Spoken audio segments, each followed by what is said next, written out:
We provide you the platform to turn your dreams into reality.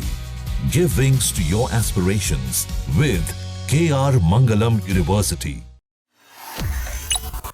Jagdeep Dhankhar ने अचानक उपराष्ट्रपति पद से इस्तीफा दे दिया, जिसके बाद से कई तरह के सवाल खड़े हो रहे हैं। कई लोग कयास लगा रहे हैं कि जगदीप धनखड़ जो है वो भारतीय जनता पार्टी के अध्यक्ष जेपी नड्डा से नाराज बताए जा रहे हैं। कई लोगों का आरोप है कि धनखड़ की लगातार अनदेखी हो रही थी और यहां तक कि सदन के अंदर भी उनके अपमान की कोशिश की गई और विपक्ष भी अब धनखड़ के इस्तीफे से हैरान है, परेशान है।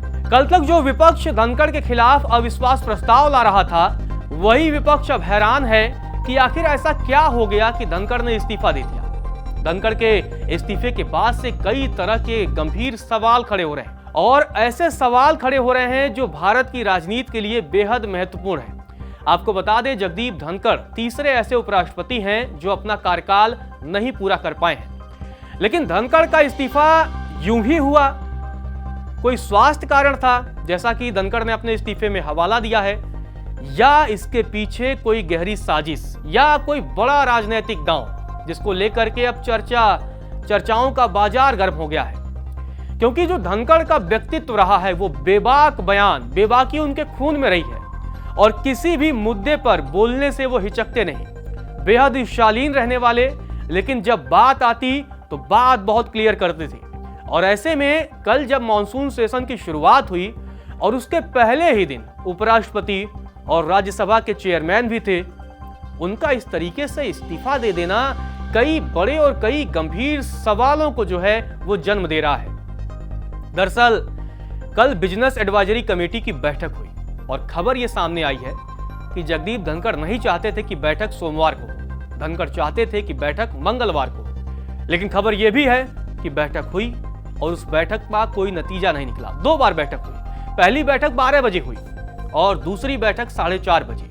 और अब कांग्रेस का आरोप है, कांग्रेस ये कह रही है कि 1 बजे से लेकर के और 4:30 बजे के बीच ऐसा बहुत कुछ हुआ है, बहुत गंभीर विषय कुछ हुआ है कि जिसके बाद से धनखड़ ने इस्तीफा देने का फैसला लिया है। और कांग्रेस ने इस पूरे इस्तीफे की सुई जो है वो बीजेपी के अध्यक्ष और राज्यसभा में बीजेपी की अगुवाई करने वाले जेपी नड्डा की तरफ मोड़ दी है। कांग्रेस का आरोप है कि धनखड़ के इस्तीफे के पीछे जेपी नड्डा का बड़ा हाथ है, बड़ा रोल है और जगदीप धनखड़ नड्डा से नाराज बताए जा रहे थे, ऐसा कांग्रेस का आरोप है। अब आखिर वो वजह क्या है कि नड्डा से धनखड़ नाराज हो गए?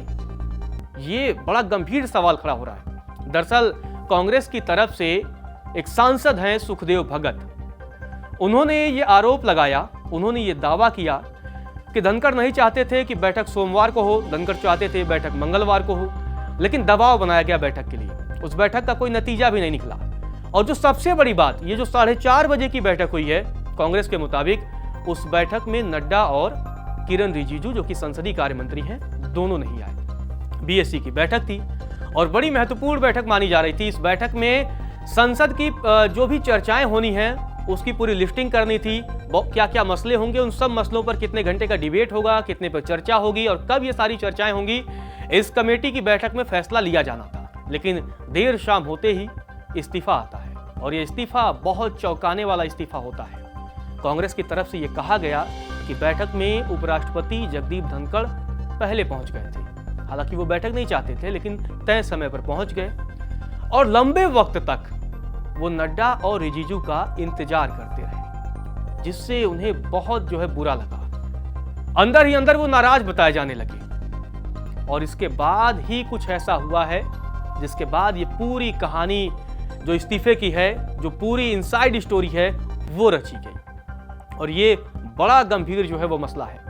कांग्रेस ने बताया कि नड्डा और किरण रिजिजू का जब इंतजार करते रहे धनखड़ साहब, जब वो नहीं आए तो नाराज हुए। जयराम रमेश ने तो यहां तक कह दिया कि धनखड़ साहब नियमों, प्रक्रियाओं और मर्यादाओं के बड़े पक्के थे, बड़े वसूलवादी थे, अपने उसूलों से कभी वो समझौता नहीं करते थे और ऐसे में उन्हें ये बात बहुत बुरी लगी। और इस बैठक के पहले संसद में क्या कुछ हुआ था उसकी भी बहुत चर्चा है, जिसकी वजह से बताया जा रहा है कि धनखड़ को वो बात बहुत बुरी लग गई। कांग्रेस ने सवाल दागा और फिर शक की सुई किसकी तरफ घूमी?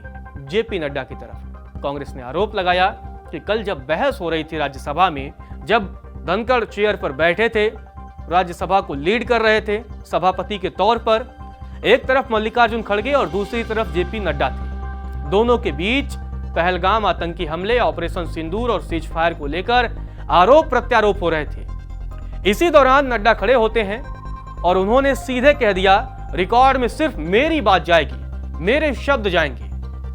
और कांग्रेस ने नड्डा के इसी बयान को हवाला देते हुए, इसी बयान को कोट करते हुए कहा कि नड्डा ने सीधे तौर पर चेयर का अपमान कर दिया।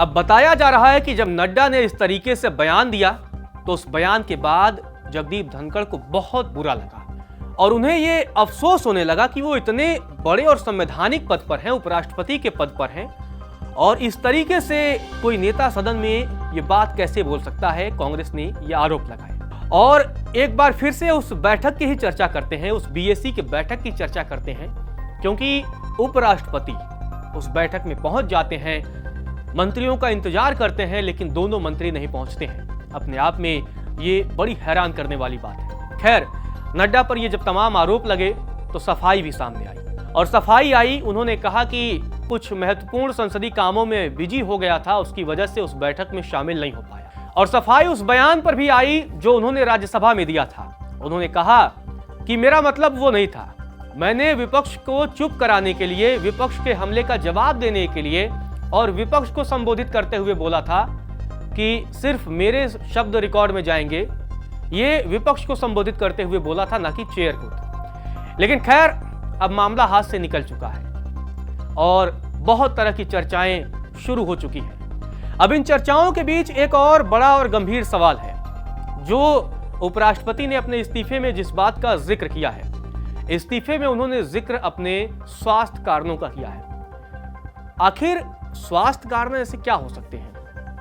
दरअसल मार्च 2025 में उपराष्ट्रपति जगदीप धनखड़ की एंजियोप्लास्टी हुई थी। लगातार स्वास्थ्य समस्याओं से वो जूझते रहे, लेकिन ऐसा नहीं है कि वो किसी कार्यक्रम में एक्टिव नहीं रहे। लगातार वो एक्टिव रहे, इन सब मसलों के बीच वो एक्टिव रहे, कभी बैठने वाले नेताओं में से नहीं रहे, लगातार वो एक्टिव रहे। और तो इस लिहाज से कहा जा सकता है कि स्वास्थ्य कारण शायद वो बड़ा मुद्दा ना हो, ऐसा दावा किया जा रहा है। सोशल मीडिया पर इसकी चर्चा भी हो रही है, तमाम नेताओं की तरफ से भी इस मसले पर अंदरूनी चर्चा हो रही है कि स्वास्थ्य कारण शायद वो बड़ा हवाला नहीं हो। इसी बीच एक खबर और निकल करके आती है जो कांग्रेस की तरफ से जो दावा किया जा रहा है कि उनके इस्तीफे की कहानी काफी पहले लिखी जा चुकी थी। जो स्क्रिप्ट है जगदीप धनखड़ के इस्तीफे की, वो काफी पहले रेडी हो चुकी थी। कांग्रेस ने कहा कि बिहार चुनाव के मद्देनजर भारतीय जनता पार्टी ने यह फैसला लिया और उन पर दबाव बनाया गया कि उपराष्ट्रपति धनखड़ अपने पद से इस्तीफा दें।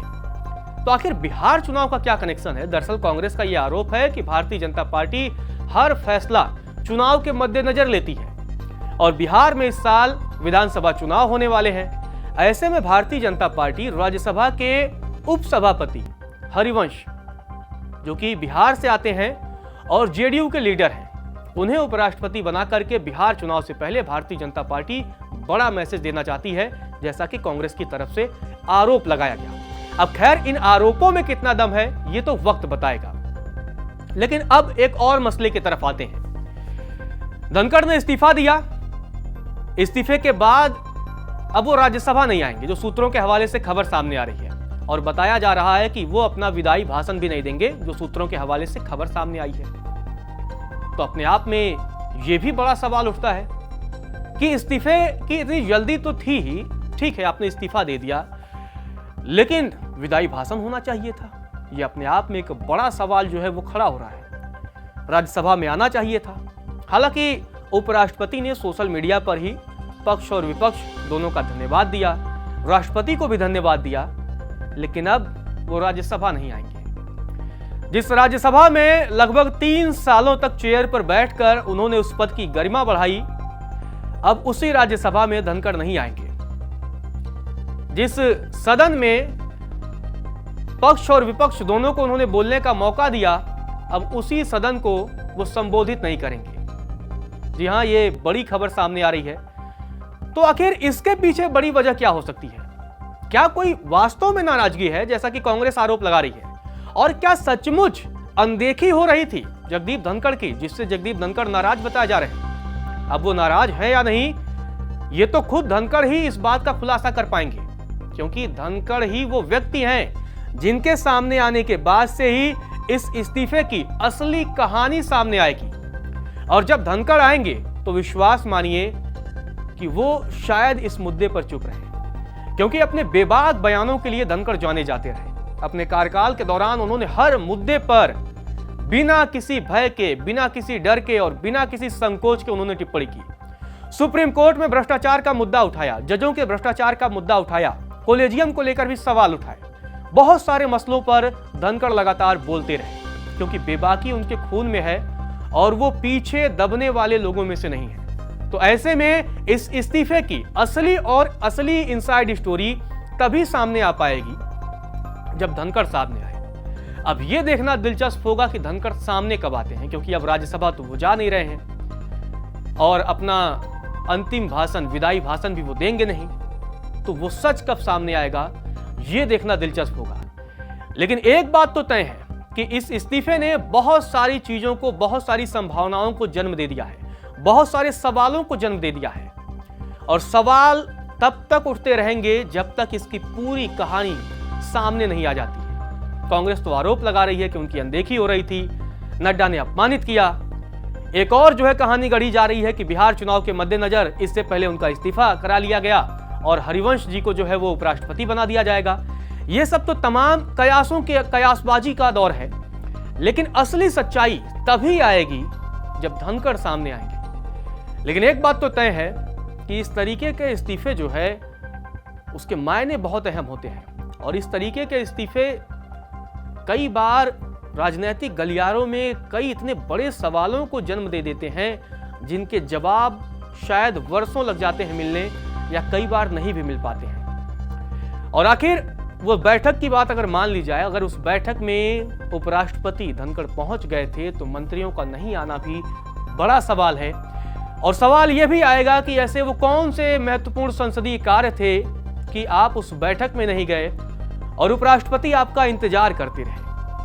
और सवाल यह भी आएगा कि आखिर उपराष्ट्रपति जब बैठक को मंगलवार को करना चाहते थे तो वो कौन सी जिद थी जिसकी वजह से बैठक सोमवार को हुई। तो बहुत सारे सवाल हैं और इन सवालों का जवाब धनखड़ के पास है, या शीर्ष नेतृत्व के पास, या सरकार में बैठे शीर्ष पदों पे जो सरकार में बैठे शीर्ष पदों के लोग हैं उनके पास है।